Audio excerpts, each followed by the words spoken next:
Hello दोस्तों। ये बाज़ार है चैनल पे आप सबका हार्दिक स्वागत है। तो आज मैं एक small cap even micro cap आप बोल सकते हो कंपनी के बारे में डिस्कस करूंगा जो है धाबरिया पॉलीवुड। तो ये बेसिकली एक होम बिल्डिंग सेक्टर में आता है और ये mostly PVC and UPVC based product manufacture करता है। जैसे आप देख सकते हो PVC door, PVC wall panel, fall ceiling, UPVC Windows. और इन लोगों का एक मतलब एक डीएस टोना करके भी ये लोग एक नया ब्रांड को लॉन्च कर रहे हैं, जो कि ये लोग एक stone plastic based polymer product से different kinds of home building product ये लोग बनाएगा। ठीक है, तो ये तो हुआ ये कंपनी करती क्या है। अभी मैं आपको दिखाता हूँ कि क्यों ये कंपनी बहुत अट्रैक्टिव लगता है। देखिए, आप लोगों को शायद पता ही होगा कि इस बार ये जो Q1 का क्वार्टर था इसमें tremendous amount of heat wave था, both in the northern part of the country and the eastern part of the country. Also क्या, हम लोगों का जनरल इलेक्शन था। तो आप अगर देखोगे कि इसी सेक्टर का मतलब प्लाईवुड सेक्टर का और होम बिल्डिंग स्पेस का दूसरे दूसरे जो जो बड़े कंपनीज है जैसे काजरिया सेरामिक्स हुआ, जो सेल्स ग्रोथ रिपोर्ट किया है सिर्फ 4% और प्रॉफिट ग्रोथ 11%। और एग्जैक्ट सेम सेक्टर में अगर हम लोग देखेंगे जो कि है सेंचुरी प्लाई बोर्ड, तो यहाँ पे तो आप देख सकते हो कि प्रॉफिट तो डिग्रू हो गया मतलब 26% और सेल्स ग्रोथ भी ऐसे कुछ खास है नहीं।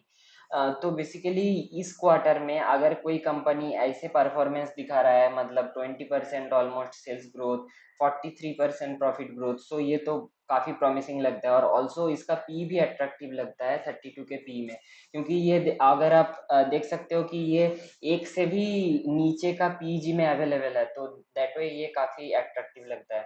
और अभी जो मेन बात है, आप अगर देखोगे तो इसका ग्रॉस मार्जिन भी अच्छा है, मतलब इसी इंडस्ट्री का दूसरे दूसरे प्लेयर्स के रुपए तो ये मतलब होता है कि ये लो कॉस्ट प्रोड्यूसर है। और मतलब अगर कोई लो कॉस्ट प्रोड्यूसर होता है ना तो उसके पास प्राइसिंग पावर भी होता है, क्योंकि आप देख सकते हो यहाँ पे इसका ऑपरेटिंग प्रॉफिट मार्जिन भी काफी अच्छा 15% है कंपेयर टू इट्स पीयर्स।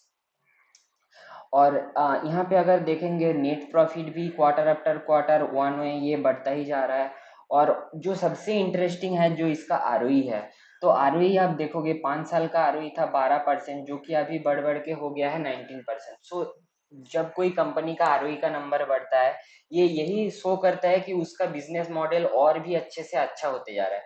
और आरओई जितना अच्छा होगा मतलब वो उतना ज्यादा ग्रोथ को naturally sustain कर पाएगा without raising any money from outside, let's say either raising debt or raising QIP or some kind of equity. So no need of that. So this is also a very good sign, I would say. uh, all in all you can say like company cash from operation भी generate कर रहा है 32 करोड़ का और free cash flow भी positive है। तो all in all ये काफी अच्छा लग रहा है। और अगर आप देखोगे तो इनका जो गाइडेंस है, गाइडेंस भी लाइक 25% का, 20 to 25% का नेक्स्ट 3 to 4 years का गाइडेंस दिया है सेल्स ग्रोथ का, जो कि मतलब इंडिया का नॉमिनल जीडीपी का ऑलमोस्ट 2 to 2.5 times है, जो मतलब काफी अच्छा है मतलब। और कुछ कुछ चीजें हैं जो कि है मतलब इनका जो ऑर्डर बुक है, ऑर्डर बुक भी काफी अच्छा healthy order book of 140 crore का है ऑर्डर बुक। और अगर आप देखोगे इस क्वार्टर का, मैं अगर सेल्स 60 करोड़ भी मान लूँ तो 2 क्वार्टर से भी ज्यादा का ऑर्डर बुक है। और इन लोगों के पास जो भी बड़े बड़े रियल एस्टेट क्लाइंट्स है, डीएलएफ वगैरह वो सब है, और जो कि रिपीटेटिवली इनको ऑर्डर्स दे रहा है। तो ये देख के ये पता चलता है कि इस पे लोगों का कॉन्फिडेंस है। और भी कुछ चीजें हैं जो मैं आपको दिखाता हूँ। हम्म,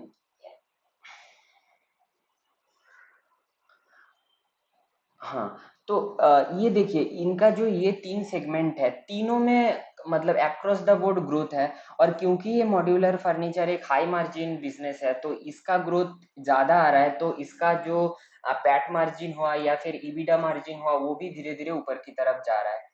ठीक है, यहाँ पे आप देख सकते हो कि जो ये मॉड्यूलर फर्नीचर जो FY 2022 में 9% था वो बढ़ के 21% हो गया है। तो उसी के कारण आप देख सकते हो कि ईबिटा मार्जिन भी कंटिन्यूअसली 10.3 से अभी 15.7 आ चुका है, और पैट मार्जिन 3.8 से 7.9 आ चुका है। मतलब all in all it's looking quite promising. So the only thing that I found little like hesitant about is the investor. So एक 500 करोड़ का कंपनी में आप ऐसे नहीं एक्सपेक्ट कर सकते हो कि पूरा FII DII एकदम भर भर के पैसा लगाएगा, ये हो भी नहीं सकता।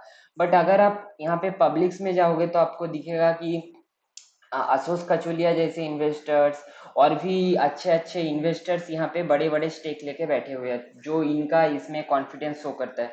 आशीष कचोलिया जी ने तो इसमें अभी स्टेक बढ़ाया भी है। तो ऑल इन ऑल ये गुड है, और चारों तरफ कंपनी का गाइडेंस भी स्ट्रांग है, और ये जिस सेक्टर में है उसमें एक स्ट्रक्चरल टेलविंड भी है। लाइक अगर आप देखोगे तो इंडिया में जो हाउसिंग सेक्टर है, उसमें एक लॉन्ग टर्म ग्रोथ ट्रेजेक्टरी हम लोगों को दिखता है। क्योंकि RBI के रिपोर्ट के मुताबिक लाइक इंडिया में ऑलमोस्ट 20 करोड़ हाउस का शॉर्टेज है। तो एज हम लोग और पर कैपिटा इनकम से ऊपर की तरफ जाएंगे, और ज्यादा घर बनेगा, और सेंट्रल गवर्नमेंट के तरफ से भी PM आवास योजना से भी पुश मिल रहा है। तो ये सेक्टर काफी अच्छा है, और मुझे लगता है कि इस सेक्टर में ये स्टॉक काफी प्रॉमिसिंग लगता है।